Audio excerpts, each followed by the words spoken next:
नमस्कार। News night के एक और अंक में आप सभी दर्शकों का बहुत बहुत स्वागत है।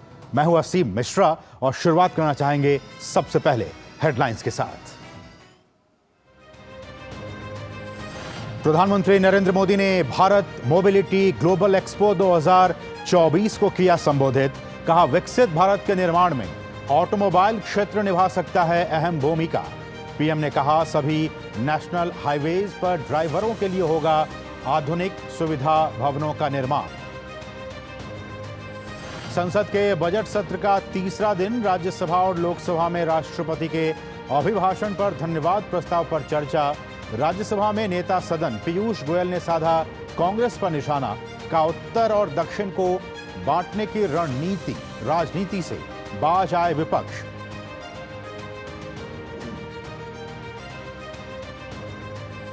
हेमंत सोरेन की बड़ी मुश्किलें, कोर्ट ने 5 दिनों की ईडी हिरासत में भेजा।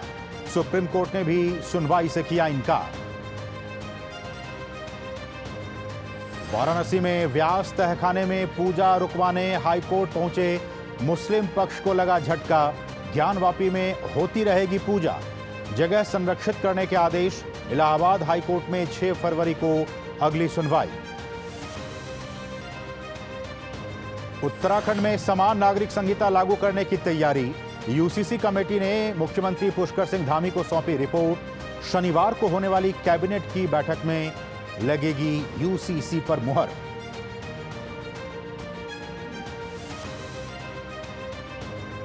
लोगों को राहत देते हुए केंद्र सरकार ने भारत राइस किया लॉन्च। फरवरी के दूसरे सप्ताह से 29 रुपए किलो के भाव से बिकेगा भारत राइस। सरकार ने चावल व्यापारियों को अगले शुक्रवार से स्टॉक का खुलासा करने के दिए निर्देश। यूपीआई ट्रांजैक्शन ने बनाया रिकॉर्ड। जनवरी में 18.41 खरब रुपए तक पहुंच गया यूपीआई ट्रांजैक्शन। लेन देन 1.5% बढ़कर 12.20 अरब।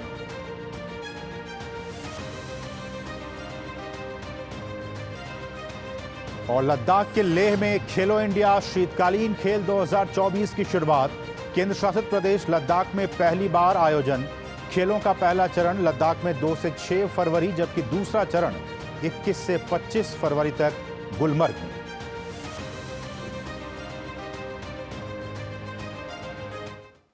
और शुरुआत आज की बड़ी खबर के साथ, महत्वपूर्ण खबर के साथ। प्रधानमंत्री Narendra Modi Bharat mobility global expo 2024 में शामिल हुए।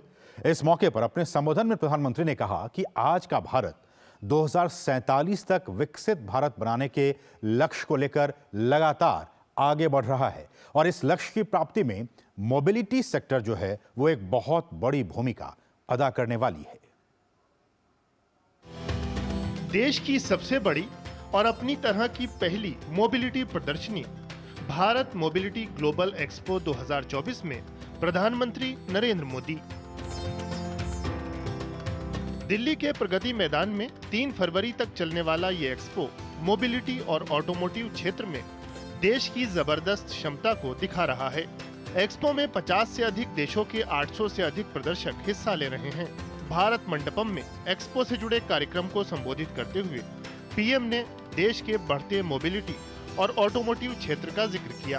पीएम ने कहा कि पिछला एक दशक इस क्षेत्र के लिए बहुत शानदार रहा है।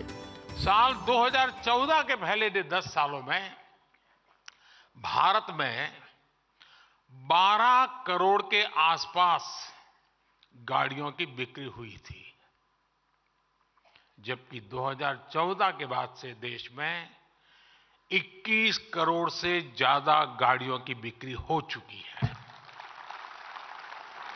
10 साल पहले भारत में साल भर में 2000 तक इलेक्ट्रिक गाड़ियां बिक रही थी।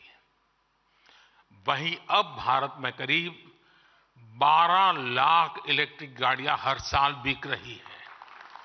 पिछले 10 साल में पैसेंजर व्हीकल्स की बिक्री में 60% की वृद्धि हुई है। ट्रक टैक्सी चालकों को सामाजिक और आर्थिक व्यवस्था का अभिन्न हिस्सा बताते हुए पीएम ने कहा कि इनके आराम के लिए केंद्र सरकार ने योजना पर काम कर रही है। इसके तहत सभी नेशनल हाईवेज पर ड्राइवरों के लिए आधुनिक सुविधा भवन बनेंगे।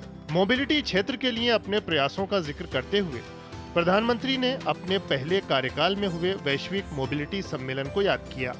पीएम ने दूसरे कार्यकाल में इसमें हुई प्रगति को सराहा और तीसरे कार्यकाल में इसके और आगे बढ़ने का विश्वास जताया।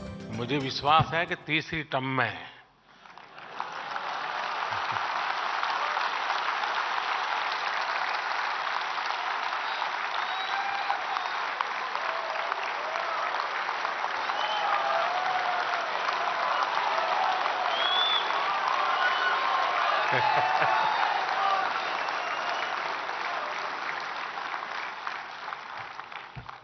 चलिए, समझदार को इशारा काफी होता है।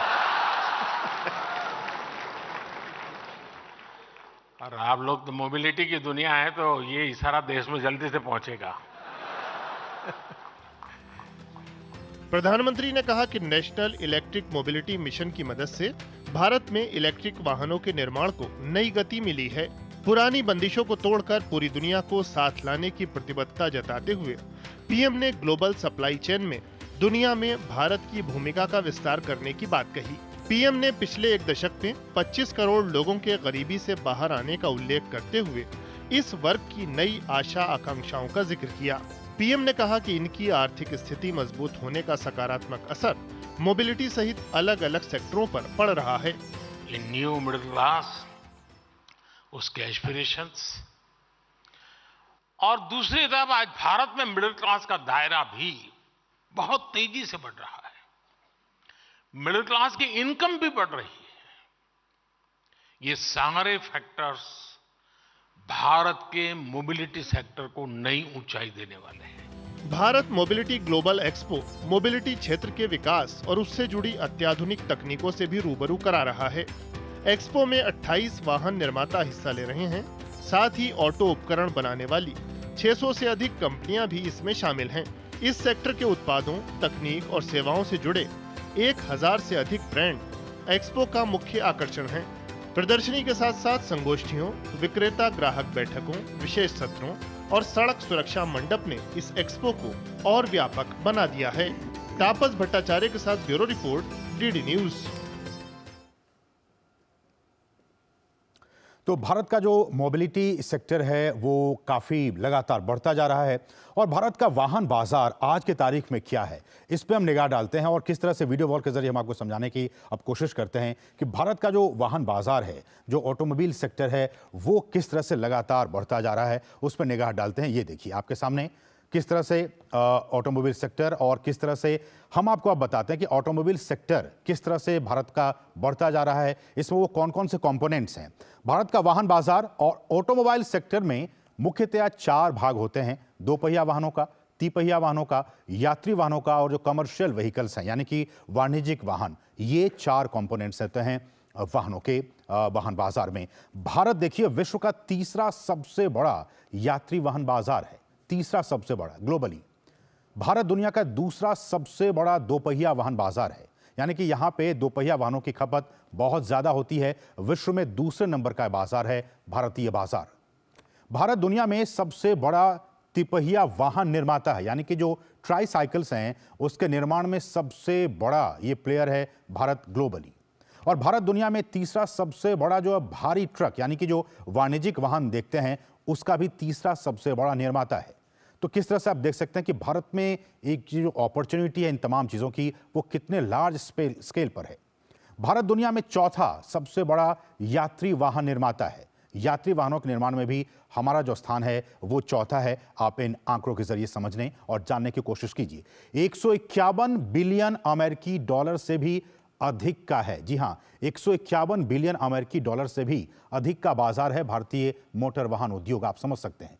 और 2030 तक यानी कि आने वाले 6 वर्षों में ग्रीन हाइड्रोजन का जो वार्षिक उत्पादन है, कहा जा रहा है कि 5 मिलियन मीट्रिक टन का लक्ष्य दिया गया है। और हम जानते हैं कि ऑल्टरनेट सोर्स की तरफ हम लगातार बढ़ने की कोशिश कर रहे हैं और उस दिशा में ग्रीन हाइड्रोजन एक बहुत ही महत्वपूर्ण रोल प्ले कर सकता है। कुशल लॉजिस्टिक्स के लिए जो 35 अत्याधुनिक मल्टी मॉडल लॉजिस्टिक्स पार्क है उसको बनाने की योजना भारत सरकार ने रखी है। ऑटोमोबाइल और ऑटो जो उसके जो कंपोनेंट्स होते हैं, देखिए ये बहुत महत्वपूर्ण है। ऑटोमोबाइल कोई एक जगह ये सारे कंपोनेंट्स नहीं बनते, अलग अलग देश के अलग अलग क्षेत्रों में अलग अलग जगहों पर अलग अलग कंपोनेंट्स बनते हैं। और इसके लिए सरकार ने PLI स्कीम चला रखा है और उसके तहत $3.5 बिलियन अमेरिकी डॉलर की व्यवस्था की गई है कि आप आइए, इसमें निवेश कीजिए और इसका फायदा उठाइए। जो उन्नत रसायन सेल बैटरी भंडारण है उसके लिए भी $2.3 बिलियन अमेरिकी डॉलर का PLI स्कीम है। साथ ही साथ 100% यानी कि जो FDI है वो ऑटोमेटिक रूट से उसकी अनुमति मिली हुई है कि आप आइए और ऑटोमेटिक रूट से आप निवेश करना चाहते हैं तो आपका स्वागत है। 100% आपको इसमें सुविधा दी गई है। भारतीय ऑटोमोटिव उद्योग का 2026 यानी कि अगले 2 वर्षों में 300 बिलियन अमेरिकी डॉलर तक पहुंचने की उम्मीद जताई जा रही है। 300 बिलियन अमेरिकी डॉलर का मार्केट होगा अगले 2 वर्षों में। भारत सरकार और भारतीय ऑटोमोटिव उद्योग की ये जो एक पहल है ऑटोमोटिव मिशन योजना, इसकी भी शुरुआत 2016 से लेकर 2026 तक इसको की गई है और इसका भी सकारात्मक नतीजा जो है वो हमारे आपके सामने है क्योंकि लगातार बाजार बढ़ता जा रहा है। सरकार का लक्ष्य है कि भारत को एक वैश्विक विनिर्माण केंद्र के तौर पर विकसित करना, ताकि जो मैन्युफैक्चरर्स हैं, जो निवेशक हैं, वो आएं और वैश्विक स्तर पर भारत का जो परचम है वो लहराएं। तो ये कुछ अहम बातें आपको समझने के लिए और आपके जानने के लिए कि किस तरह से ये सारी चीज़ें होती हैं और भारत जो है वो किस तरह से एक हब बनता जा रहा है मोबिलिटी का। हाँ, इस पे हम विशेष बातचीत करेंगे। हमारे साथ कुछ खास मेहमान भी लगातार बने हुए हैं, हम उन पर जाएंगे, लेकिन उससे पहले रुकेंगे बहुत ही छोटे से ब्रेक के लिए। आप देखते रहिए DD न्यूज़। मौसम को अपने पैशन के बीच जो नहीं आने देते, मैं उनका फैन हूं। मेरी तरह SBI भी आपका फैन है, इसलिए SBI आपके लिए थोड़ी एक्स्ट्रा मेहनत करता है। तो excellent customer service, assistance to MSMEs और टेक्नोलॉजी ड्रिवन बैंकिंग सॉल्यूशंस। घर छोड़ दूं, SBI बदल रहा है क्योंकि हम एक बदलते देश के फैन हैं। SBI, देश का फैन। ग्रामीण अर्थव्यवस्था के संरक्षक, agriculture insurance company of India. AIC।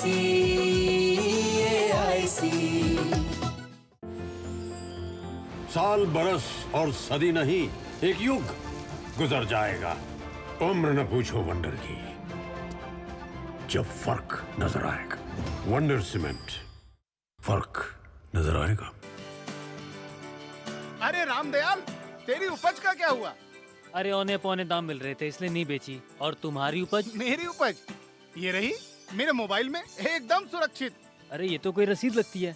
कोई रसीद नहीं, डिजिटल रसीद है जो WDRA से पंजीकृत वेयर हाउस में उपज रखने से मिलती है। WDRA? WDRA भारत सरकार की एक संस्था है जो अच्छे और सुव्यवस्थित वेयर हाउसों को पंजीकृत करता है। अच्छा, अब तुझे इस रसीद का कमाल दिखाता हूँ, चला।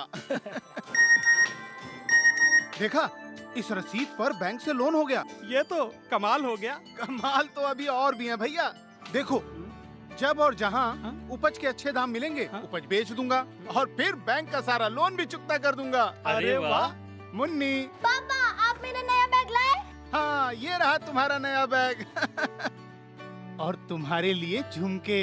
WDRA का प्रयास, किसानों का आर्थिक विकास। ग्रामीण अर्थव्यवस्था के संरक्षक, agriculture insurance company of India.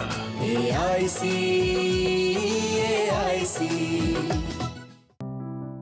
Life में फाइनेंशियल आजादी के लिए NPS जरूरी है। रिटायरमेंट में फाइनेंशियल आजादी रहे जारी, NPS से आज ही करे तैयारी। NPS जरूरी है। ग्रामीण अर्थव्यवस्था के संरक्षक, agriculture insurance company of India. AIC।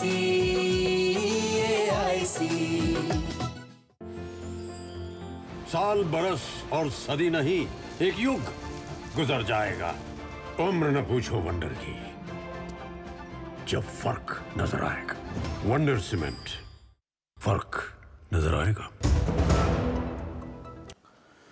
और ब्रेक के बाद आपका फिर से स्वागत है। और आज हमारा जो विशेष चर्चा का विशेष विषय है वो यही है कि भारत बन रहा है मोबिलिटी का ग्लोबल हब। जी हाँ, भारत लगातार मोबिलिटी का ग्लोबल हब के तौर पर खुद को स्थापित कर रहा है। ये आज का हमारा विशेष है, इसी पर हम चर्चा करेंगे। और इस चर्चा में भाग लेने के लिए हमारे साथ 2 बहुत ही खास मेहमान इस वक्त जुड़ चुके हैं। हमारे साथ हैं वेंकेश गुलाटी जी, जो कि चेयरमैन हैं research and academy federation of automobile dealership association यानी कि FADA के।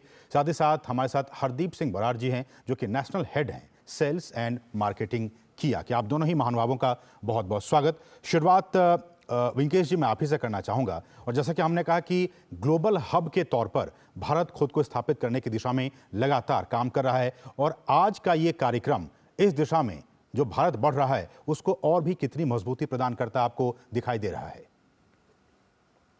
सर देखिए, ऑटो इंडस्ट्री अपने इस समय बेस्ट टाइम में बीत रही है। जो लास्ट ईयर की ग्रोथ देखी है हम लोग ने इस समय बहुत अच्छी है। भारत मोबिलिटी शो 2 दिन से हो रहा है जिसमें पूरी ऑटो इंडस्ट्री की जो क्षमता है निखर के सामने आ रही है और हम ऐसे पड़ाव पे बैठे हैं जहाँ की फ्यूचर से ग्रोथ ही ग्रोथ दिख रही है। छोटे मोटे अप्स एंड डाउन्स आते रहते हैं लेकिन उसके बावजूद जो ग्रोथ है इस समय एक पैसेंजर व्हीकल में एक डबल डिजिट की ग्रोथ इस समय करंट मंथ में भी हमें उम्मीद है जो जनवरी अभी बीता है। और इस साल में सयाम ने एक 5 to 7% की एक्सपेक्टेशन की है जो कि बड़ा एक कंजर्वेटिव फिगर है। बट हमें लग रहा है कि ऑटो इंडस्ट्री इंडिया की अब इस समय सीधा ऊपर ही जाने वाली है। एक फ्लाई मोड जिसको कहते हैं हम ऑलरेडी पकड़ चुके हैं और फ्यूचर हमारे लिए बहुत सिक्योर है। और जैसा कि आज प्रधानमंत्री जी ने अपने स्पीच में भी कहा था कि जैसे जैसे लोगों के पास परचेजिंग पावर बढ़ेगी जो पहली कुछ चीजें वो लेना चाहते हैं वो ऑटो होती है, चाहे साइकिल हो, चाहे स्कूटी हो या कार हो। और हम लोग सब खुश नसीब हैं कि हम ऑटो इंडस्ट्री के पार्ट हैं और जो ग्रोथ अभी चल रही है हम उसमें भागीदार बन पा रहे हैं। ठीक है, लेकिन हरदीप जी जैसा कि प्रधानमंत्री ने भी कहा और आंकड़े भी गवाह हैं कि जो डिमांड है वो काफ़ी लगातार बढ़ता जा रहा है बीते वर्षों में। प्रधानमंत्री ने कहा कि जो गरीबी रेखा से लोग जो बाहर निकले हैं, चाहे वो साइकिल की बात हो या फिर 2 पहिया वाहन की बात हो, 3 पहिया वाहनों की बात हो, मार्केट में एक डिमांड बढ़ता जा रहा है। आपको लगता है कि हमारी इंडस्ट्री पूरी ओवरऑल कॉम्प्रिहेंसिवली उस डिमांड को फुलफिल करने के लिए तैयार है और आने वाले वर्षों में जब और डिमांड बढ़ेंगे हम उसके लिए कितने तैयार हैं? देखिए, जब कोविड के बाद जब सडनली डिमांड बहुत बढ़ा और हमारा आई थिंक भारत ने सबसे ज्यादा टर्न अराउंड करा डिमांड को लेकर, तो कैपेसिटीज में इशू था। लेकिन जो काम सारे मैन्युफैक्चरर्स ने पिछले 2 से 3 साल में करा है उसके कारण अब कैपेसिटी बढ़ती जा रही है। अगर आप पिछला साल देखोगे तो जनवरी से लेकर दिसंबर तक हमारा जो भी मंथली प्रोडक्शन या मंथली सेल्स परफॉर्मेंस रहा है वो बेस्ट एवर रहा है। सो इंडस्ट्री ने बेस्ट एवर जनवरी, बेस्ट एवर फरवरी से लेके बेस्ट एवर दिसंबर के वॉल्यूम्स करे हैं। और ये जो जनवरी 24 गया है इसमें भी तकरीबन 3,93,000 गाड़ियां की बिक्री हुई है जो कि हाईएस्ट एवर है जी। तो सारी कंपनियों ने अपना जो प्रोडक्शन कैपेसिटी है इस दौरान बढ़ाया है।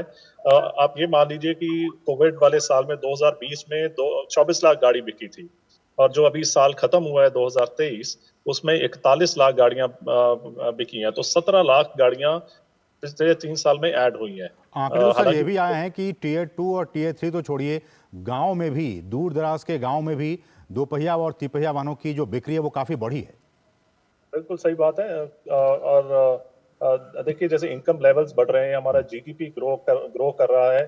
आज हमारी पर कैपिटा इनकम जो कि तकरीबन $2,000 थी आज बढ़ के $2,600 के आसपास पहुंच गई है। और भारत में अगर ग्रोथ हो रही है तो रूरल में डेफिनेटली ग्रोथ होगी और जिसके कारण हमारा रूरल और जो सड़कें बन रही हैं हमारी, खास करके जो अब कंट्री में सड़कें बनी हैं, हाईवेज बने हैं। देखिए शहरों में तो क्या थोड़ा सा ट्रैफिक ज्यादा हो गया है तो हमारी जो मेजर ग्रोथ आ रही है वो टियर 3, टियर 4 या हम रूरल एरिया से ही आजकल ग्रोथ देख रहे हैं। तो आगे जाके रूरल एरिया में और ग्रोथ का लग रहा है कि और ज्यादा ग्रोथ होगी, क्योंकि वहां पे अगर हम देखते हैं कि भारत में 1000 लोगों के पीछे तकरीबन 32 गाड़ियां हैं जो कि डेवलप्ड कंट्रीज में 600-650 होती हैं। तो अभी हमारे बहुत ज्यादा स्कोप है और इसमें जो रूरल और टियर 4 टाउन्स होंगे वो ज्यादा कंट्रीब्यूशन। क्योंकि इसमें विंकेश जी जो इन्वेस्टमेंट है हम जानते हैं कि फुल्ली ऑटोमेटिक रूट से आ रहा है, 100% एफडीआई की अनुमति है। ऐसे में क्या लगता है कि निवेश को लेकर आप लोगों के मन में कुछ शंका है कि और भी होने चाहिए? अभी की क्या स्थिति है? देखिए हमारे हिंदुस्तानी जितने भी मैन्युफैक्चरर्स हैं या जो हमारे जो बाहर से ऑलरेडी इंडिया में जो स्टैब्लिश्ड हैं, हुंडई, किया और टोयोटा जैसी कंपनीज, उन सब एक तरीके से पूर्ण रूप तरीके से अपने आप को यहाँ विकसित कर रहे हैं। और जैसा कि अदीप जी ने कहा है, पिछले 3 साल में प्रोडक्शन कैपेसिटी लगभग 40% इंक्रीज हुई है, और जो थोड़ी बहुत मेरे ख्याल से इस साल भी 10-15% की इंक्रीज सब ओईएम्स मिलके करेंगे। तो एफडीआई रूट से और मैन्युफैक्चरर आए, ये हमारे लिए अच्छा है, क्योंकि कंपटीशन बढ़ता है, कस्टमर्स को एक ऑप्शन मिलता है। जितना कंपटीशन बढ़ता है उतना सेगमेंट बड़ा होता है, मार्केट बड़ी होती है और सेल बढ़ती है। जैसे हम अभी भी सुन रहे हैं 2-3 कुछ वियतनामीज कंपनीज है, कुछ और भी है जो अपना सेटअप यहाँ लगाना चाहती है। बीच में अटकलें भी उठी थी कि फोर्ड भी वापस आना चाहती है। इंडिया ग्रोइंग कंट्री है और सबको पता है कि बहुत जल्दी ही ये जो थर्ड है वो फर्स्ट या सेकंड पहुंचने का बूता रखती है, अगर सही तरीके से ये गवर्नमेंट काम करती रहे, जो बिल्कुल सही कर रही है। पॉलिसी के लेवल पे विकेश जी, पॉलिसी के लेवल पर हम जानते हैं कि सरकार लगातार इसको सपोर्ट कर रही है। जो भी इंडस्ट्री के जो प्लेयर्स हैं उनकी तरफ से जो भी बातें कही जाती हैं, बजट में उनका ध्यान रखा जाता है। ऐसे में पॉलिसी सपोर्ट भी आपको लगता है कि जो मिला है वो भी एक बूस्ट और उसको ग्रोथ करने का काम करेगा पूरे इंडस्ट्री को? सर, सामने दिख रहा है जो पॉलिसी लेवल सपोर्ट मिला है, और बल्कि जो आप इलेक्ट्रिक व्हीकल में फेम सब्सिडी की बात करें या पीएलआई की बात करें जो मैन्युफैक्चरिंग में जनरल मिल रही है, ये दोनों ही चीजें हमारी पूरी इंडस्ट्री को एक सही दिशा में ले जा रही हैं, और इस सपोर्ट से एक ग्रोथ भी अच्छी मिल रही है। जितना इन्वेस्टमेंट पिछले 1-2 साल में बढ़ा है, आप देखेंगे जितना भी एक फैक्ट्री लगने में कुछ मतलब छोटी मोटी फैक्ट्री नहीं लगती, एक हमारी जब ऑटो इंडस्ट्री लगती है, इतना इन्वेस्टमेंट आया है जिसकी वजह से अपनी लोगों की नौकरियां भी बढ़ी है। तो ओवरऑल ये बहुत एक पॉजिटिव सिचुएशन में चल रहा है। और पीएलआई, फेम सब्सिडी और इसके अलावा जो गवर्नमेंट के सपोर्ट है इनडायरेक्ट, जैसे अब रोड इंफ्रास्ट्रक्चर बढ़ता है तो हम ऑटो लोगों को सपोर्ट मिलता है। जैसे अभी अदीप जी ने कहा गांव में रोड बढ़ रही है, आप हर दिन सुनते हैं कि रोड की स्पीड बढ़ रही है, गांव की कनेक्टिविटी बढ़ रही है, रूरल से लोग सेमी अर्बन आ रहे हैं, सेमी अर्बन से अर्बन आ रहे हैं। ये सब चीजों में हमें ऑटो में सपोर्ट मिलती है। और लेटली 2 व्हीलर्स की फिगर अगर आप देखें तो आपको समझ आएगा जो हमारा भारत है या जो रूरल इंडिया है वो धीरे धीरे कोविड की चपेट से बाहर आ रहा है, और वो भी अब गाड़ियां और खरीदने में इंटरेस्टेड है। 2 व्हीलर ऑलरेडी 15-20% ग्रोथ में है पिछले कुछ महीनों में, अगर आप देखेंगे हमें आगे भी लग रहा है कि ग्रोथ बेटर होगी। और इन सबसे ऊपर इलेक्ट्रिक व्हीकल की ग्रोथ का परसेंटेज बहुत हाई होगा। देखना ये कि कितना एज अ शेयर वो आ पाता है एज अ रेशियो। लेकिन ईवी के तौर पर हरदीप जी, जो इलेक्ट्रिक वाहनों की जो स्थिति है, लगातार सरकार उसको सपोर्ट भी कर रही है। हम जानते हैं कि 2070 का हमारा जो विजन है कार्बन न्यूट्रल होने का, उसमें ईवी जो सेक्टर है वो बहुत ही अहम रोल प्ले कर सकता है। ऐसे में आपके जैसे जो और भी जो प्लेयर्स हैं वो किस तरह का रोल प्ले कर सकते हैं? अभी भी कुछ जो कस्टमर्स हैं इंडियन मार्केट में, उनको एक ये भय है कि जो सपोर्टिंग सिस्टम डीजल और पेट्रोल गाड़ियों के लिए है हमारे चारों तरफ, वो सपोर्टिंग सिस्टम ईवी गाड़ियों के लिए नहीं है। आपकी प्रतिक्रिया इस पर? देखिए, अगर हम आज से 3-4 साल पहले देखते हैं कोविड के बाद, तो हमारी जो सेल थी वो तकरीबन 15,000 के आसपास थी। पिछले साल 2022 में वो बढ़ के 48,000 हुई, और 2023 में ये जो इलेक्ट्रिक गाड़ियों की, मैं इलेक्ट्रिक कार्स की बात कर रहा हूँ, ये 90,000 गाड़ियां बिकी हैं। तो अभी इसका जो शेयर है 2% है। और आपका पॉइंट सही है असीम जी, जो थोड़ा सा कंज्यूमर के माइंड में 2-3 चीजें हैं कि अभी जो चार्जिंग इंफ्रास्ट्रक्चर है वो इतना नहीं बड़ा है, और अभी जो गाड़ियों की रेंज है जो आ रही है वो भी अभी कम है। हालांकि बजट में वित्त मंत्री ने कहा है कि चार्जिंग स्टेशन और बढ़ाए जाएंगे आने वाले वर्षों में। बिल्कुल, तो वो बड़े हैं। और आई थिंक एक पॉइंट आता है जब सब जगह, क्योंकि अगर किसी को हाईवे पे जाना होता है, सिटी ए टू सिटी भी जाना होता है, तो उसको एक बड़ा इंपॉर्टेंट है कि उसको रास्ते में चार्जिंग इंफ्रास्ट्रक्चर मिले, क्योंकि अदरवाइज इलेक्ट्रिक गाड़ी रुक जाएगी। तो ये एक जो डर है उनके माइंड में, तो विद इन सिटी जो लोग चला रहे हैं वो लोग गाड़ी खरीद रहे हैं, जो बाहर चलाना चाहते हैं वो अभी नहीं खरीद रहे हैं। तो जैसे ही उनका कॉन्फिडेंस आएगा इंफ्रास्ट्रक्चर आने के बाद, तो आई थिंक वो कॉन्फिडेंस बढ़ जाएगा। दूसरी चीज, अभी जो रेंज है 200-250 के आसपास है, और जैसे टेक्नोलॉजी इंप्रूव हो रही है तो उससे जो रेंज अगर बढ़ जाती है तो जो चार्जिंग इंफ्रास्ट्रक्चर की एंजाइटी है वो कम हो जाएगी। और तीसरी चीज जो है, आज के दिन में इलेक्ट्रिक कार्स और पेट्रोल और डीजल कार के बीच में 60 से 70% का प्राइस डिफरेंस है। और जैसे हमने देखा कि अभी ग्लोबली जो प्राइसेस हैं, कमोडिटी प्राइसेस हैं, वो कम हो रहे हैं। तो उम्मीद है कि अगले 2 साल के अंदर ये जो प्राइस पैरिटी है पेट्रोल, डीजल इंजन और ईवीज के बीच में, मेरा ख्याल है अगर वो 35-40% तक आ जाएगी तो इसमें एक इन्फ्लेक्शन पॉइंट आएगा जिससे ईवीज की ग्रोथ बहुत अच्छी हो जाएगी। तो ये अभी 2-3 मुद्दे हैं और चौथी और फाइनल चीज क्या, अभी सिर्फ गाड़ियां इसमें इलेक्ट्रिक में अगर आप मास मार्केट में देखते हैं तकरीबन 3-4 गाड़ियां ही हैं, और अगले 2 साल के अंदर उम्मीद है कि तकरीबन 30 से 35 मास मैन्युफैक्चरर की गाड़ियां हैं। अगर हम लग्जरी को ऐड कर लेते हैं तो तकरीबन 45 से 50 गाड़ियां हो जाएंगी। तो आज के दिन में कस्टमर के पास चॉइस भी नहीं है, तो चॉइस बढ़ेगी, चार्जिंग इंफ्रास्ट्रक्चर बढ़ेगा, रेंज बढ़ेगी, और प्राइस गैप जब कम हो जाएगा तो एक सडनली मेरे ख्याल से इसमें ग्रोथ स्पर्ट आएगा। फिलहाल लग रहा है कि 2025 में जो टारगेट था 5% का वो अचीव हो जाएगा। 2030 में जो 30% का लिया था वो अभी टफ लग रहा है, वो लग रहा है कि 15 से 20% तक रहेगा। बट अगर ये सारी चीजें सॉल्व हो जाती हैं तो मुझे उम्मीद है कि और बेहतर हो सकता है। लेकिन विंकेश जी, जैसा कि प्रधानमंत्री ने आज अपने संबोधन में कहा भी कि ये जो सेक्टर है जैसे जैसे बढ़ता जा रहा है, रोजगार के अवसर भी बढ़ते जा रहे हैं, और हम जानते हैं कि एक ऑटोमोबाइल बनाने में, चाहे वो कार हो या बाइक हो या तिपहिया वाहन हो या कमर्शियल व्हीकल्स हो, जो कंपोनेंट्स होते हैं वो एक ही जगह नहीं बनते हैं, कंपोनेंट्स अलग अलग जगह बनते हैं, उनको एक जगह असेंबल किया जाता है, तब जाके ये सारी चीज़ें होती हैं। ऐसे में जो एमएसएमई सेक्टर्स जो इसके साथ जुड़े हुए हैं, उसमें उसका भविष्य आप कैसे देखते हैं, और रोजगार की बात आपको कैसे देखते हैं विंकेश जी? जैसे मैंने आपको बताया है कि ऑटो ओईएम्स बहुत सारी मैन्युफैक्चरिंग फैसिलिटी बढ़ा रहे हैं, और जैसा आपने कहा कि ये एक फैक्ट्री की बात नहीं है, एक गाड़ी में कुछ 10,000 उपकरण लगते हैं, और अगर उसकी बात करें तो कम से कम 25 से 30 टियर 1 जो मतलब फर्स्ट ओईएम से जिनका टाइप होता है वो सप्लायर्स होते हैं, और उन 25-30 में लगभग 300 और सप्लायर्स होते हैं जो छोटे छोटे आइटम्स उनको सप्लाई करते हैं। तो एक गाड़ी है जो अभी अपनी फॉसिल फ्यूल वाली गाड़ी है, में बहुत सारे इक्विपमेंट होते हैं और एक पूरा इकोसिस्टम चलता है। तो आज की डेट में जैसे हम लोग बात करते हैं कि कुछ लगभग अगर हम ऑटो रिटेल की बात करें तो 4 से 5 मिलियन मैन पावर वहां पे लगी है। अगर हम मैन्युफैक्चरिंग की बात करें तो वहां से 1 से 1.5 मिलियन की लगी हुई है। जैसे जैसे हमारी ग्रोथ बढ़ती है, इस तरीके के एंसिलरी यूनिट्स बढ़ते हैं, एम्प्लॉयमेंट बढ़ती चली जाती है। और ये जितने छोटे जो टियर 3 वाले मतलब जो मेन सप्लायर्स कंपोनेंट मैन्युफैक्चरर्स को सपोर्ट देते हैं, वो सारे ही एमएसएमईज होते हैं, और कई हम लोग डीलर भाई भी एमएसएमई होते हैं। तो ये जो एमएसएमई का जो हमारे प्रदेश में जो गवर्नमेंट का पुश है डिफरेंट तरीके से लोन में और सपोर्ट में, वो एम्प्लॉयमेंट भी बढ़ाता है, और एक मिडिल कह लीजिए मैन्युफैक्चरर या मिडिल बिजनेसमैन को भी ग्रोथ देता है। बिल्कुल, तो कहने का मतलब पॉलिसी सपोर्ट के लाभार्थी हर कोई है, एमएसएमई सेक्टर भी है, बड़े उद्योग भी हैं, और इससे रोजगार के अवसर भी मिल रहे हैं। और जैसा कि हमने कहा कि ग्लोबल हब के तौर पर भारत खुद को स्थापित करने की दिशा में लगातार बढ़ता जा रहा है और उसमें कामयाब भी होता जा रहा है। समय इतना ही है, बहुत बहुत शुक्रिया आप सभी का। विंकेश जी, आपका बहुत बहुत शुक्रिया हमारे साथ जुड़ने के लिए, और साथ ही साथ हरदीप जी, आपका भी बहुत बहुत शुक्रिया हमारे साथ जुड़ने के लिए, अपना कीमती समय हमें देने के लिए। आप दोनों मेहमानों का बहुत बहुत शुक्रिया। बढ़ेंगे आगे, रुकेंगे एक और छोटे से ब्रेक के लिए। आप देखते रहिए डीडी न्यूज। ग्रामीण अर्थव्यवस्था के संरक्षक agriculture insurance company of India. AIC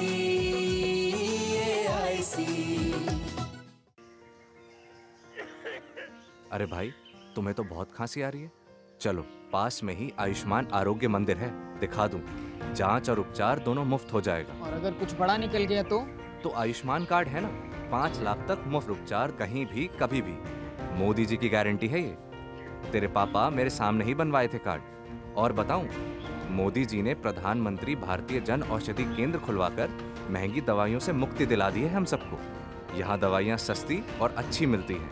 ये तो जानता हूँ, पापा भी वहीं से दवाई लेते हैं। देखा, सबको उत्तम स्वास्थ्य सेवा सुविधा देने की मोदी जी की गारंटी। करोड़ों लोग लाभ ले रहे हैं, आओ हम भी लें। मोदी की गारंटी यानी हर गारंटी पूरा होने की गारंटी। महंगे इलाज की छुट्टी, मोदी की गारंटी। सर, आपका केवाईसी अपडेट करना है, नहीं तो अकाउंट और एटीएम कार्ड ब्लॉक हो जाएगा। सावधान सावधान। 2.5 करोड़ का इनाम मुझे। देखिए, अनजाने कॉल्स, फर्जी ईमेल्स, लिंक्स और जाली ऐप से अपना पिन, ओटीपी, पासवर्ड कभी भी किसी के साथ शेयर न करें। आप रहेंगे सावधान तो नहीं होगा नुकसान। आरबीआई कहता है, जानकार बनिए, सतर्क रहिए। लाइफ में फाइनेंशियल आजादी के लिए एनपीएस जरूरी है। रिटायरमेंट में फाइनेंशियल आजादी रहे जारी, एनपीएस से आज ही करें तैयारी। एनपीएस जरूरी है। ग्रामीण अर्थव्यवस्था के संरक्षक agriculture insurance company of India. AIC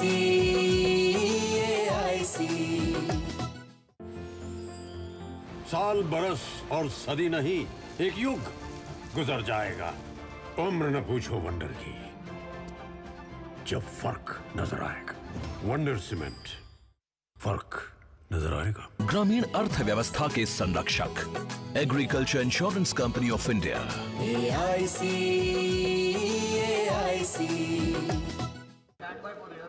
यारो, शादी तो मैं प्रीति से ही करूंगा। कॉलेज टॉप करके अच्छी सी नौकरी लूंगा, झट से प्रीति को प्रपोज कर दूंगा और फैमिली हॉलिडे स्पेन में। वाह यार, मैं तेरी प्लानिंग का बड़ा फैन हूं। तू आज ही SBI में अपना सेविंग्स अकाउंट ओपन कर ले और अपने स्पेन हॉलिडे की सेविंग शुरू कर दे। SBI सेविंग्स अकाउंट के साथ पाइए सेफ, सिक्योर, कन्वीनियंट बैंकिंग और ग्रेट कस्टमर सर्विस। SBI, देश का फैन। गोल्डी छोले मसाले, जहाँ जाए रिश्ते बनाए। जहाँ जाए रिश्ते बनाए, गोल्डी मसाले। और ब्रेक के बाद आपका फिर से स्वागत है। कर्नाटक के उप मुख्यमंत्री के भाई और राज्य से कांग्रेस सांसद DK सुरेश के बयान पर बीजेपी ने करारा निशाना साधा है। सत्ता पक्ष ने आज संसद के दोनों सदनों में कांग्रेस नेताओं से मुआफी की मांग के साथ ही DK सुरेश पर कार्रवाई की भी मांग की। वहीं बीजेपी नेता रविशंकर प्रसाद ने प्रेस को संबोधित करते हुए कहा कि DK सुरेश को सांसद बने रहने का अधिकार है। कांग्रेस सांसद ने कर्नाटक की उपेक्षा का हवाला देते हुए अलग राष्ट्र की मांग का भी जिक्र किया था। कांग्रेस सांसद द्वारा देश के लिए विभाजनकारी बयान देने का मुद्दा संसद के दोनों सदनों में उठा। राज्यसभा में नेता सदन पीयूष गोयल ने कहा कि नेता प्रतिपक्ष मल्लिकार्जुन खड़गे को सदन में स्पष्ट करना चाहिए कि वे इन विभाजनकारी बयानों की क्यों निंदा नहीं कर रहे हैं। क्या वे उत्तर और दक्षिण को बांटना चाहते हैं? नेता सदन पीयूष गोयल ने कांग्रेस से देश से माफी मांगने की मांग रखी। नेता प्रतिपक्ष मल्लिकार्जुन खड़गे ने देश के खिलाफ बयान पर सदन के पटल पर साक्ष्य रखने की बात कही। देश को तोड़ने वाली सोच, मैं समझता हूं कांग्रेस के अध्यक्ष ने इस पर स्पष्टीकरण करना चाहिए। क्या ये कांग्रेस पार्टी इस वक्तव्य के साथ अपने आप को जोड़ती है? क्या कांग्रेस की सोच में देश की एकता और अखंडता या देश का संविधान कोई मायने रखता है कि नहीं? क्या वो देश को उत्तर और दक्षिण भारत में बांटना चाहते हैं? आपका इतना बहुमत है, अब तो पहले 330, 334 की, अपने तो 400 पार हो रहा है। अरे 400, अरे 400, अरे तुम चुन के आओ सर, मेरा दावा है ये लोग ठहर के चुन के आने दो सब। लोकसभा में संसदीय कार्य मंत्री प्रहलाद जोशी ने विभाजनकारी बयान को लेकर कांग्रेस नेता के बयान पर सोनिया गांधी से कार्रवाई करने की मांग की। वहीं भाजपा नेता रविशंकर प्रसाद ने कांग्रेस को आड़े हाथ लेते हुए उनकी कड़ी निंदा की। मैं सोनिया गांधी जी से मैं मांग करता हूं, वो माफी मांगना चाहिए और एक्शन लेना चाहिए। और बार बार मैं आपको यही आग्रह करता हूं, ये जो शपथ लिया है, शपथ का उल्लंघन हुआ है। इसके कारण शपथ का उल्लंघन है। जो डॉक्टर बाबा साहेब भीमराव अंबेडकर रचित संविधान के ऊपर हमने जो शपथ लेते हैं, उस शपथ का अपमान किया है। क्या राजनीतिक फायदे के लिए राहुल गांधी कांग्रेस पार्टी इस स्तर पर चली आएगी? यह बहुत दुर्भाग्यपूर्ण है।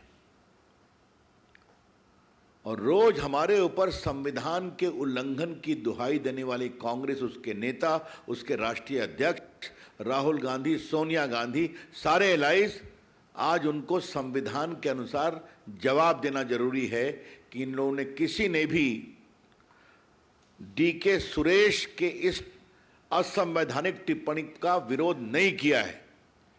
दोनों सदनों में झारखंड में हेमंत सोरेन को गिरफ्तार करने का मुद्दा भी उठा, जिस पर सत्ता पक्ष ने विपक्ष पर भ्रष्टाचारियों का साथ देने का आरोप लगाया। अगर आप भ्रष्टाचार करोगे, आप काला धन रखोगे, खनिजों की लूट करेंगे, जो जेल में हैं, तो क्या है भाई, ईडी कार्रवाई नहीं करेगी? हेमंत सोरेन ने अपनी याचिका भारत के सर्वोच्च न्यायालय में दायर की थी, लेकिन सर्वोच्च न्यायालय ने निर्णय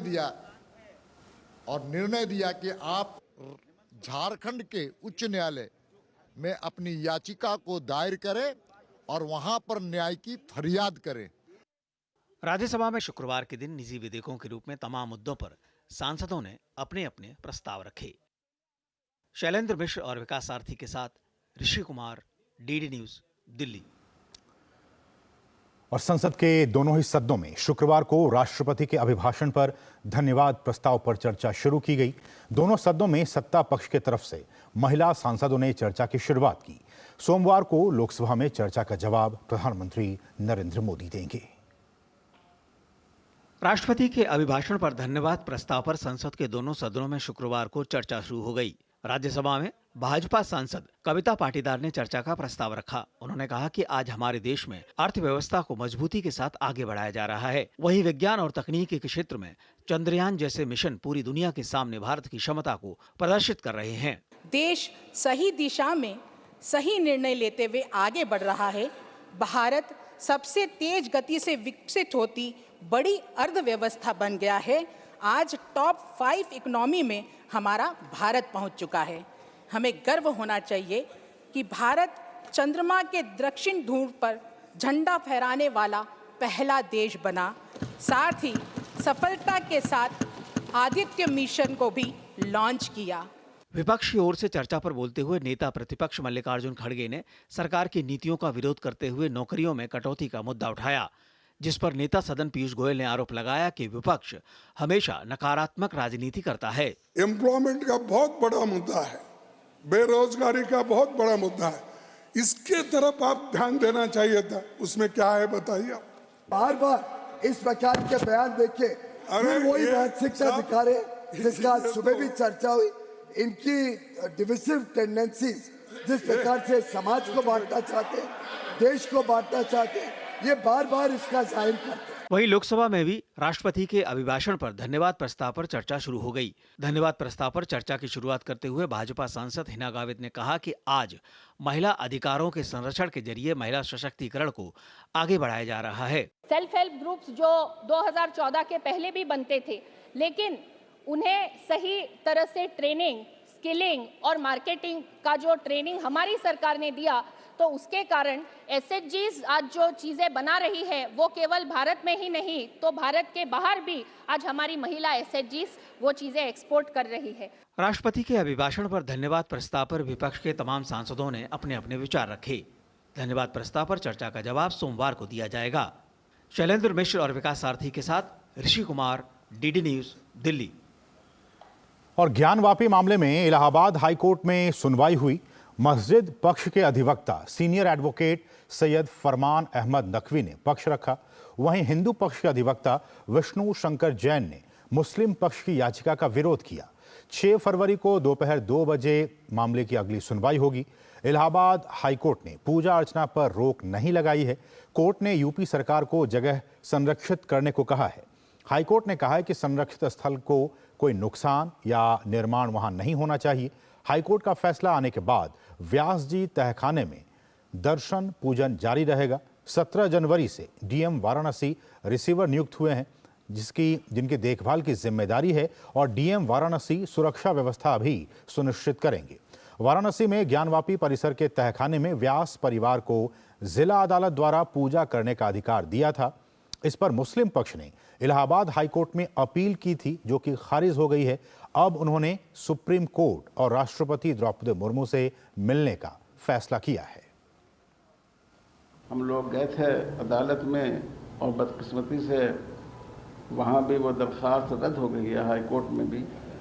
लेकिन इंशाअल्लाह हम इसके लिए सुप्रीम कोर्ट भी जाएंगे और हमने तय किया है कि हम जो सदर जमहूरिया, जो मुल्क के आईनी सरबराह हैं, हम उनसे भी हमारा वक्त मुलाकात करेगा। और आपकी जानकारी के लिए, आपकी समझ के लिए हम आपको बताना चाहते हैं कि ये सारा मामला है ज्ञानवापी का, वो है क्या, आइए आपको बताते हैं ग्राफिक्स के जरिए ये है क्या सारा मामला। ज्ञानवापी मस्जिद वाराणसी में काशी विश्वनाथ मंदिर से बिल्कुल सटी हुई है। ये दावा किया जाता है कि मंदिर को तोड़कर मस्जिद बनाई गई थी। हिंदू पक्ष का दावा ज्ञानवापी मस्जिद के नीचे 100 फीट ऊंचा विश्वेश्वर का स्वयंभू ज्योतिर्लिंग है। और काशी विश्वनाथ मंदिर का निर्माण किया गया था 2050 साल पहले महाराजा विक्रमादित्य ने। ये उसकी पूरी कहानी। 1669 में औरंगजेब ने मंदिर को ध्वस्त करने का आदेश दिया था। दावा है कि इसके बाद मंदिर को गिराकर इसकी जगह मस्जिद बनाई गई। मस्जिद के निर्माण में मंदिर के ही अवशेषों का इस्तेमाल किया गया था। यह भी दावा किया जा रहा है कि उन्हीं अवशेषों का इस्तेमाल किया गया मस्जिद बनाने में। महारानी अहिल्याबाई होलकर ने 1780 में अभी जो काशी विश्वनाथ मंदिर है उसका निर्माण शुरू किया था। ज्ञानवापी केस में 1991 में वाराणसी कोर्ट में पहला मुकदमा दाखिल हुआ था। 1991 में सितंबर 1991 में केंद्र सरकार ने पूजा स्थल कानून बनाया। उसके बाद इसी कानून का हवाला देकर मस्जिद कमेटी ने याचिका को हाई कोर्ट में चुनौती दी थी। उसके बाद 1993 में इलाहाबाद हाई कोर्ट ने स्टे लगा दिया और यथास्थिति कायम रखने का आदेश दिया था। 1993 में इलाहाबाद हाई कोर्ट ने, और उसके बाद 2019 में वाराणसी कोर्ट में फिर से इस मामले की सुनवाई शुरू हुई। साल 2019 में 2021 में वाराणसी की फास्ट ट्रैक कोर्ट से ज्ञानवापी के पुरातात्विक सर्वे को मंजूरी मिली। 2023 में अदालत ने हिंदू पक्ष की मांग पर ज्ञानवापी परिसर के वैज्ञानिक सर्वे का आदेश दिया और उसके बाद 25 जनवरी 2024 को रिपोर्ट सार्वजनिक की गई, जिसमें कि ज्ञानवापी में मंदिर का स्ट्रक्चर मिला। और उसके बाद 31 जनवरी 2024 को कोर्ट ने हिंदू पक्ष को व्यास तहखाने में पूजा करने की इजाजत दे दी। तो ये सारा मामला ज्ञानवापी का मामला, और उसको लेकर लगातार सुनवाई जो है वो जारी है। मस्जिद कमेटी का भी आपने अभी कुछ देर पहले आपने उनका बयान सुना। बढ़ेंगे आगे, बात करेंगे झारखंड के राजनीति की। झारखंड के पूर्व मुख्यमंत्री और झारखंड मुक्ति मोर्चा के कार्यकारी अध्यक्ष हेमंत सोरेन को रांची में पीएमएलए अदालत ने 5 दिनों की ईडी हिरासत में भेज दिया है। इससे पहले कोर्ट ने उन्हें गुरुवार को 1 दिन की न्यायिक हिरासत में भेज दिया था। सोरेन को 31 जनवरी को भूखंड के अवैध कब्जे और भूमि माफिया के साथ कथित संबंध से जुड़े धन शोधन मामले में गिरफ्तार किया गया था। इससे पहले सुप्रीम कोर्ट ने धन शोधन मामले में झारखंड के पूर्व मुख्यमंत्री हेमंत सोरेन की याचिका पर हस्तक्षेप करने से इनकार कर दिया। इस बीच ईडी ने विशेष अदालत को बताया कि सोरेन के पास रांची में एक दूसरे से सटे 12 भूखंड हैं, जिनकी माप कुल 8.5 एकड़ है। इन पर सोरेन का अवैध कब्जा है और वो उनका उपयोग करते हैं, और उन्होंने ये जानकारी छिपा कर भी रखी थी। एजेंसी ने कहा कि ये भूखंड मनी लॉन्ड्रिंग निवारण अधिनियम के तहत अपराध की आय है। तो ये भी हम आपको पूरा मामला समझाते हैं। क्या है ये सारा सोरेन का मामला जिस मामले में उनकी गिरफ्तारी हुई है? तो ये देखिए, 8.5 एकड़ जमीन की खरीद और बिक्री से ये सारा मामला जुड़ा हुआ है। मामला 2022 में रांची के बड़गाई अंचल के बरियातू इलाके का है ये सारा मामला, और उसमें जमीन माफियाओं ने बिचौलियों और सरकारी अधिकारियों के साथ मिलकर ये सारा काम किया। अवैध जमीन बेचने को लेकर प्रदीप बागची नाम का एक व्यक्ति सबसे पहले गिरफ्तार हुआ। बागची पर आरोप यह था कि फर्जी कागजों के जरिए सेना की संपत्ति वो हड़पने का काम करता था, और ईडी के पास ये सारा मामला गया। ईडी ने इसकी जांच शुरू की। ये किया, आखिर ये है मामला क्या? 2023 में ईडी ने बागची के साथ 7 आरोपियों को गिरफ्तार कर लिया, और फिर 7 आरोपियों में से 2 आरोपी सरकारी कर्मचारी भी थे, जिन्होंने एक एक करके सारी बातें बताई। जमीन घोटाला मामले में ईडी ने प्रेम प्रकाश नाम के व्यक्ति को भी गिरफ्तार किया, और प्रेम प्रकाश को हेमंत सोरेन का काफी करीबी माना जाता था। उसके बाद ईडी ने कहा कि प्रेम प्रकाश की जो काली कमाई है, जो ब्लैक मनी इनकम है, उसके हिस्सेदार हेमंत सोरेन भी हैं। और इसके बाद झारखंड के इस घोटाले में अब तक ईडी ने 14 आरोपियों को गिरफ्तार कर लिया है, और ईडी के पास उस पूरे जमीन की पूरी डिटेल है कि कहां कहां से ये सारा घपला हुआ, कौन कौन सी जमीनों को लिया गया। तो ये सारा मामला हेमंत सोरेन, और इसी पूरे मामले में उनकी गिरफ्तारी हुई है। और आगे आने वाले दिनों में क्या कुछ इसमें पॉलिटिकल डेवलपमेंट्स होते हैं, हमारी नज़र उस पर लगातार बनी रहेगी। और इस सब के बीच मुख्यमंत्री की शपथ लेने के बाद चंपई सोरेन ने कहा कि वो झारखंड के सर्वांगीण विकास के लिए काम करते रहेंगे। उन्होंने कहा कि उनकी सरकार झारखंड के सभी वर्ग समुदाय के लिए काम करेगी। झारखंड की जनता की जो आशा आकांक्षा, उस आशा प्रदेश के सभी वर्ग, सभी समुदाय के लिए हमारी काम जो पिछले जो हेमंत बाबू ने शुरू किया है उसको तेजी से पूरा करेंगे। और इस बीच दिल्ली के मुख्यमंत्री और आम आदमी पार्टी के संयोजक अरविंद केजरीवाल शुक्रवार को भी ईडी के सामने पेश नहीं हुए। इस बीच भाजपा ने उन पर कानून को नहीं मानने वाला और एक भगोड़े की तरह पेश आने का आरोप लगाया है। दिल्ली शराब घोटाला मामले में प्रवर्तन निदेशालय के 5वें समन पर भी दिल्ली के मुख्यमंत्री अरविंद केजरीवाल ईडी के समक्ष पेश नहीं हुए। इससे पहले ईडी ने 17 जनवरी, 3 जनवरी, 21 दिसंबर और 2 नवंबर को दिल्ली के सीएम को समन भेजा था, लेकिन वो पेश नहीं हुए थे। आम आदमी पार्टी ने समन को गैर कानूनी बताया है। पार्टी ने दावा किया था कि ये सारी प्रक्रिया अरविंद केजरीवाल को गिरफ्तार करना और दिल्ली सरकार को गिराने के लिए की जा रही है। हालांकि भाजपा अरविंद केजरीवाल के ईडी के समक्ष उपस्थित न होने को लेकर हमलावर है और उन पर कानून को न मानने वाला और एक भगोड़े की तरह पेश आने का आरोप लगा रही है। 5 समन के बाद भी वो जो कानून व्यवस्था है उसका उल्लंघन कर रहे हैं और ईडी के पास नहीं जा रहे, क्योंकि जानते हैं कि क्या क्या भ्रष्टाचार किया है और क्या क्या कारनामे हैं और उनका जवाब नहीं देना चाह रहे। लेकिन जो बात नोट करने वाली है वो ये है कि 5वीं बार ईडी के समन पे नहीं जा रहे हैं, लेकिन भारतीय जनता पार्टी के दफ्तर के आगे नाटक कर रहे हैं। तो मुझे लगता है कि केजरीवाल का एक ही नारा, काम जीरो और ड्रामा सारा। तो ये ड्रामा जो है वो चारों तरफ दिखाई दे रहा है। आज एक बार फिर से वो ईडी के समन को ठुकरा दिए हैं। तो कानून को ना मानने वाला, समाज को संदेश देने वाला हमारे दिल्ली के बच्चों को क्या संदेश जा रहा है? जब जनता आकर के इनके खिलाफ प्रदर्शन कर रही है तो उनको भी धमका रहे हैं। मुझे लगता है अगर भ्रष्टाचारी ही लोगों को धमकाने लगे, ऐसे अरविंद केजरीवाल को कड़ी से कड़ी सजा मिलनी चाहिए, चाहे जैसे भी हो। सभी व्यवस्थापिका को अपने कब्जे में करने की कोशिश हो रही है। चप्पे चप्पे पर दिल्ली के अंदर जिस तरह से कानून पास करके दिल्ली के लोगों के अधिकार को हड़प लिया गया, इस देश के अंदर जो तानाशाही है उसके खिलाफ आज देश को आवाज उठाना पड़ेगा। दूसरी ओर भारतीय जनता पार्टी ने आम आदमी पार्टी के भ्रष्टाचार के खिलाफ विरोध प्रदर्शन किया। मैंने तो इंडियन पॉलिटिक्स में इससे ज़्यादा झूठा पॉलिटिशियन देखा नहीं। उसकी ईडी ने मनी ट्रेल सब पूरी मिल गई है, कोर्ट में सब डॉक्यूमेंट दे दिए हैं। मनीष सिसोदिया गिरफ्तार हुए, आज तक बाहर नहीं आए, क्योंकि वो तो एस्टेब्लिश हो गया कि आपने करप्शन किया है। संजय सिंह गए जेल, वो भी बाहर नहीं आए। इसको भी पता है कि हम जाएंगे तो हम बाहर तो आने वाले हैं नहीं।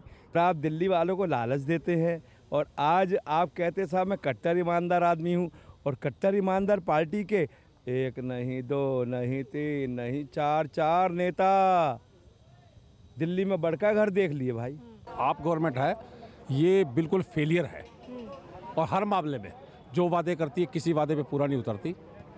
ये इन्होंने जो खोले हुए हैं मोहल्ला क्लिनिक में कुछ भी ऐसा नहीं है। लोग बहुत दावे करते हैं कि ये हो रहा है वो रहा है, बट हर जगह करप्शन है। कोई बदले की राजनीति नहीं है। आप हिट एंड रन गेम खेल रहे हो और केवल आरोप लगा करके भाग जाते हो। आपने यहाँ पर इतनी बड़ी बड़ी घोषणाएं की, इसे लटका दूंगा, उसे झटका दूंगा, इसे हटा दूंगा। आप कुछ नहीं किया। आपने सारी लिस्ट आपकी उठा करके आपने तहखाने में बंद कर दी, और जिन लोगों को सबसे ज़्यादा भ्रष्टाचारी बोलते थे उसके साथ आपने समझौता करके सरकार चलाई, और अभी इंडी गैंग बना करके आप उसके साथ मिल करके काम कर रहे हो। तो क्या है, ये देश जो है ढपोरसंखी बातों से नहीं चलता है। गौरतलब है कि दिल्ली शराब घोटाला मामले में दिल्ली के पूर्व उप मुख्यमंत्री मनीष सिसोदिया और आप सांसद संजय सिंह जेल में है। कानून के जानकारों के अनुसार सीएम केजरीवाल के बार बार पेश न होने पर ईडी उनके खिलाफ जमानती वारंट जारी कर सकती है। उसके बाद भी पेश नहीं हुए तो धारा 45 के तहत गैर जमानती वारंट जारी कर सकती है। ब्यूरो इनपुट के साथ शैलेंद्र मिश्रा की रिपोर्ट, डीडी न्यूज। और यहाँ रुकें एक और छोटे से ब्रेक के लिए। आप देखते रहिए डीडी न्यूज। ग्रामीण अर्थव्यवस्था के संरक्षक agriculture insurance company of India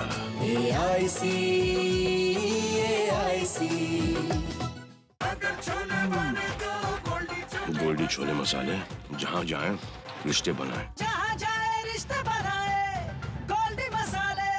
कुछ महीने पहले मेरे दोस्त की हेल्थ अचानक खराब हुई और कुछ दिनों में ही उसकी डेथ हो गई। उसने पॉलिसी बाजार से टर्म लाइफ इंश्योरेंस लिया हुआ था। मैंने पॉलिसी बाजार को कांटेक्ट किया। उनकी टीम ने क्लेम दिलाने में उसकी पेरेंट्स की पूरी हेल्प की। क्लेम के टाइम पे आपकी हेल्प के लिए हमेशा तैयार। पॉलिसी बाजार, 1 करोड़ का टर्म लाइफ इंश्योरेंस सिर्फ 470 रुपए महीने से शुरू। ग्रामीण अर्थव्यवस्था के संरक्षक agriculture insurance company of India.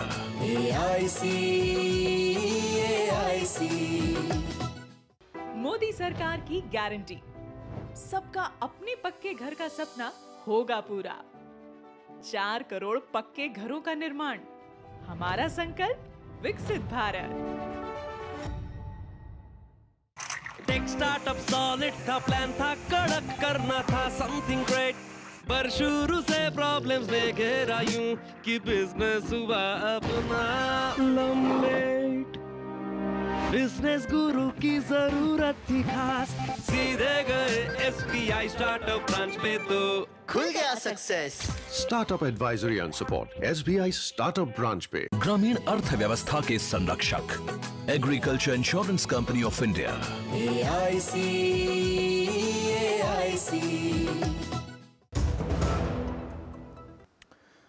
और ब्रेक के बाद आपका फिर से स्वागत है। शुक्रवार को समान नागरिक संहिता यानी कि UCC का ड्राफ्ट उत्तराखंड के CM पुष्कर सिंह धामी को सौंप दिया गया। ड्राफ्ट को कैबिनेट से मंजूरी मिलने के बाद विधानसभा सत्र में पेश किया जा सकता है। उत्तराखंड में यूनिफॉर्म सिविल कोड का ड्राफ्ट मुख्यमंत्री पुष्कर सिंह धामी को सौंप दिया गया है। उत्तराखंड सरकार की ओर से गठित समान नागरिक संहिता का ड्राफ्ट तैयार करने वाली जस्टिस रंजना देसाई समिति ने अपनी फाइनल रिपोर्ट देहरादून के मुख्य सेवक सदन में आयोजित एक कार्यक्रम में CM धामी को सौंप दी। मुख्यमंत्री धामी ने ड्राफ्ट सौंपे जाने के बाद कहा कि हम सभी काफ़ी लंबे समय से ड्राफ्ट का इंतज़ार कर रहे थे और UCC कमेटी ने अपनी रिपोर्ट हमें सौंप दी है। हम इस रिपोर्ट के मसौदे का परीक्षण करेंगे और सभी औपचारिकताएं पूरी करने के बाद इसे राज्य विधानसभा के आगामी सत्र के दौरान पारित होने के लिए रखेंगे। हमारी पार्टी ने 2022 के चुनाव में संकल्प लिया था कि नई सरकार के गठन होने पर हम उत्तराखंड के अंदर UCC लागू करेंगे और आज 2 फरवरी 2024 को उन्होंने अपना ड्राफ्ट हमको दे दिया। आज हमको लगभग 740 पेज, जिसमें कि 4 वॉल्यूम में ये रिपोर्ट दी है। इस रिपोर्ट को हम आज हमें मिली है। इसको हमारा जो विधि डिपार्टमेंट है, संसदीय कार्य विभाग है, सभी विभाग उसको देखेंगे। अभी हम इस पर चर्चा करेंगे, परीक्षण करवाएंगे और आगे की कार्रवाई। विधानसभा का सत्र हमने इसी के निमित्त ये विशेष सत्र आहूत किया गया है। 5 तारीख से विधानसभा का फरवरी में इसी माह विधानसभा का सत्र आहूत है और इसको चर्चा में लाएंगे। 3 फरवरी को प्रदेश मंत्रिमंडल की बैठक में सरकार UCC की ड्राफ्ट रिपोर्ट पर चर्चा करेगी और विधेयक को मंजूरी देगी। इसके बाद 5 फरवरी से शुरू हो रहे विधानसभा के विशेष सत्र के दौरान UCC विधेयक को सदन पटल पर रखा जाएगा। सदन से पारित होने के बाद इसे राज्यपाल के पास मंजूरी के लिए भेजा जाएगा। राज्यपाल की मंजूरी मिलने के बाद यह अधिनियम बन जाएगा। 2022 के विधानसभा चुनाव के दौरान मुख्यमंत्री धामी ने UCC लागू करने के लिए जस्टिस देसाई की अध्यक्षता में समिति बनाई थी। ड्राफ्ट करने के लिए मुख्यमंत्री ने समिति का 3 बार कार्यकाल बढ़ाया। इस दौरान समिति ने ऑनलाइन और ऑफलाइन आधार पर जनता से UCC को लेकर सुझाव आमंत्रित किए। विशेषज्ञ समिति ने उप समिति बनाकर समाज के विशिष्ट लोगों, समाज सेवियों, धार्मिक नेताओं, संतों और जागरूक नागरिकों के साथ भी चर्चा की और सुझाव लिए। समिति को करीब 2.5 लाख सुझाव प्राप्त हुए। समिति ने केंद्रीय विधि आयोग के पास भी यूसीसी पर चर्चा की। इस मैराथन कवायद के बाद समिति ने अपना ड्राफ्ट तैयार किया है। दिल्ली से विशाल बैरिस्टो की रिपोर्ट, डीडी न्यूज। और राष्ट्रपति द्रौपदी मुर्मू ने आज सूरजकुंड अंतर्राष्ट्रीय शिल्प मेला 2024 का उद्घाटन किया। इस दौरान उन्होंने कलाकारों की प्रशंसा करते हुए कहा कि हमारे शिल्प कलाकारों ने हमारे देश की शिल्प कला को संजो कर रखा है। उन्होंने सूरजकुंड अंतर्राष्ट्रीय शिल्प मेले की सराहना करते हुए कहा कि ये मेला कला प्रेमियों से जोड़ने का एक अच्छा मंच है। राष्ट्रपति द्रौपदी मुर्मू ने शुक्रवार को हरियाणा के फरीदाबाद स्थित सूरजकुंड मेले का उद्घाटन किया। इस मौके पर हरियाणा के राज्यपाल बंडारू दत्तात्रेय और हरियाणा के मुख्यमंत्री मनोहर लाल भी मौजूद रहे। 37वें सूरजकुंड अंतर्राष्ट्रीय हस्तशिल्प मेले के उद्घाटन समारोह को संबोधित करते हुए राष्ट्रपति ने कहा कि हमारे शिल्पकारों ने हमारे देश की शिल्पकला को संजो कर रखा है। राष्ट्रपति ने सूरजकुंड मेले को कला प्रेमियों से जोड़ने का एक अच्छा मंच भी बताया। ये मेला हमारी सांस्कृतिक विविधता का उत्सव है। ये मेला हमारी परंपरा और उत्सव भी है और नवीनता का भी है। ये मेला हमारे शिल्पकारों को कला प्रेमियों से जोड़ने का प्रभावी मंच भी है। ये मेला कला प्रदर्शनी भी है और व्यापार केंद्र भी है। ये मेला अनेक देशों के हस्तशिल्पियों का महाकुंभ भी है। 37वें अंतर्राष्ट्रीय सूरजकुंड शिल्प मेले में गुजरात राज्य 37वें सूरजकुंड अंतर्राष्ट्रीय शिल्प मेला 2024 का थीम राज्य है, जो क्षेत्र के विभिन्न कला रूपों और हस्तशिल्पकारों के माध्यम से अपनी अनूठी संस्कृति और समृद्ध विरासत का प्रदर्शन कर रहा है। वहीं संयुक्त गणराज्य तंजानिया साझेदार राष्ट्र के रूप में भाग ले रहा है। हस्तशिल्प, हथकरघा और भारत की संस्कृति विरासत की समृद्धि और विविधता को प्रदर्शित करने के लिए 1987 में पहली बार सूरजकुंड शिल्प मेले की मेजबानी की गई थी। पिछले साल यूरोप, अफ्रीका और एशिया के 40 से अधिक देशों ने मेले में भाग लिया। इस वर्ष भी लगभग 50 देश मेले में हिस्सा ले रहे हैं। ग्रीश निशाना, डीडी न्यूज, सूरजकुंड, हरियाणा। और बीते दिनों वित्त मंत्री निर्मला सीतारमण ने मोदी सरकार का अंतरिम बजट पेश किया था और इस बजट में आशा और आंगनवाड़ी वर्कर्स को आयुष्मान भारत योजना के तहत शामिल करने की घोषणा उन्होंने की थी। इससे 12.72 लाख आंगनवाड़ी कार्यकर्त्री, 11.69 लाख आंगनवाड़ी सहायिका और 10,47,000 आशा कार्यकर्ताओं को फायदा होगा। सरकार ने जो बजट पास किया है उसमें आशाओं के आयुष्मान कार्ड बनाने की घोषणा की है। उसमें हम बहुत खुशी हो रही है। मोदी सरकार का बहुत बहुत धन्यवाद। अच्छा लग रहा है। वित्त मंत्री ने कल मोदी सरकार के कार्यकाल का बजट पेश किया है, जिसमें अलीगढ़ की आंगनवाड़ी व सहायिकाओं में खुशी की लहरें हैं। हमारे आयुष्मान कार्ड बनाए जाएंगे। अभी तक तो हम लोग उसके औरों के आयुष्मान कार्ड बना रहे थे। हमारे आयुष्मान कार्ड बनेंगे। हमें 5 लाख तक का मुफ्त इलाज सरकार देगी। मोदी सरकार को बहुत बहुत धन्यवाद। और यूपीआई लेन देन में जनवरी में 18.41 लाख करोड़ रुपए को छूकर मूल्य में एक नई ऊंचाई हासिल की है, जो कि दिसंबर में 18.23 ट्रिलियन रुपए से 1% की उसमें वृद्धि है। वहीं लेन देन की बात की जाए तो लेन देन 1.5% बढ़कर 12.20 अरब हो गया, जबकि अक्टूबर में ये 12.02 अरब था। यूपीआई से नवंबर में 11.4 अरब लेन देन के साथ मूल्य 17.4 ट्रिलियन रुपए देखा गया था। National payments corporation of India द्वारा साझा किए गए आंकड़ों के मुताबिक पिछले वित्तीय वर्ष के इसी महीने की तुलना में जनवरी की संख्या मात्रा में 52% अधिक और मूल्य में 42% अधिक थी। आम लोगों को सस्ती कीमत पर चावल उपलब्ध कराने के मकसद से केंद्र सरकार ने भारत राइस की बिक्री शुरू करने का ऐलान किया है। ये चावल 29 रुपए किलो के भाव से बिकेगा, जो 5 किलो और 10 किलो के पैकेट में उपलब्ध होगा। भारत चावल के तौर पर देश को सस्ता चावल उपलब्ध कराना आम लोगों को महंगाई से राहत के लिए सरकार का बड़ा कदम माना जा रहा है। चावल का स्टॉक शुरू में किसानों की सहकारी संस्था नेफेड, राष्ट्रीय सहकारी उपभोक्ता महासंघ और केंद्रीय भंडार जैसी एजेंसियों द्वारा खुदरा बिक्री के लिए पेश किया जाएगा। केंद्रीय खाद्य और सार्वजनिक वितरण विभाग के सचिव संजीव चोपड़ा ने आज पत्रकारों से बात कर नई दिल्ली में इसकी जानकारी दी। खेलो इंडिया शीतकालीन खेलों की आज से केंद्र शासित प्रदेश लद्दाख में शुरुआत हो गई है। लेह में इन खेलों का उद्घाटन समारोह आयोजित किया गया। यह इन खेलों का चौथा संस्करण है। 2020 से खेलों का आयोजन कर रहे केंद्र शासित प्रदेश जम्मू कश्मीर के साथ ही इस साल केंद्र शासित प्रदेश लद्दाख भी पहली बार इन खेलों की मेजबानी करने जा रहा है। शीतकालीन खेलों का प्रथम चरण पहली बार केंद्र शासित प्रदेश लद्दाख में 2 से 6 फरवरी तक आयोजित किया जा रहा है। वहीं दूसरा चरण 21 से 25 फरवरी तक गुलमर्ग जम्मू कश्मीर में आयोजित किया जाएगा। इसके साथ ही न्यूज नेट का आज के बस इतना ही। मुझे और हमारी पूरी टीम को दीजिए अनुमति। नमस्कार।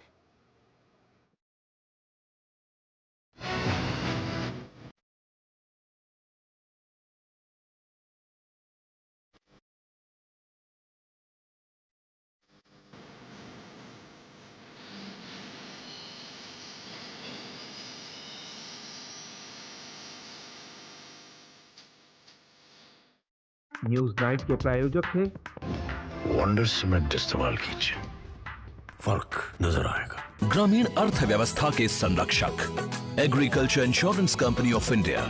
AIC